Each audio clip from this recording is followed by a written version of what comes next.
પોતાને એમ લાગે છે કે આપણા ગામના મંદિરો જે છે એ આપણા આશ્રિત છે.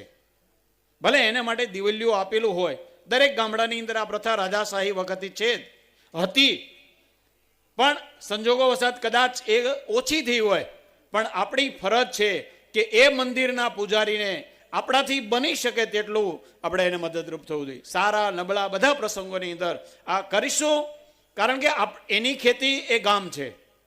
જો ગામનો સાધુ બીજે ગામ માંગવા જશે તો એ દુષ્કલંક આપણા માટે, ગામને માટે છે.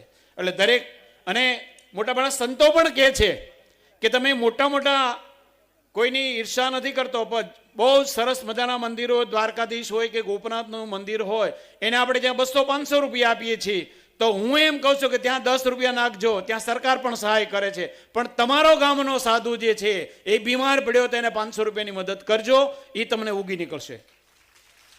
જરૂર આપણા ગામની સંસ્કૃતિ સાચવવાની છે, અને જો ગામની સંસ્કૃતિ સચવા છે તો આપોઆપ આખો આપણો દેશ એ હિન્દુ રાષ્ટ્ર બનશે.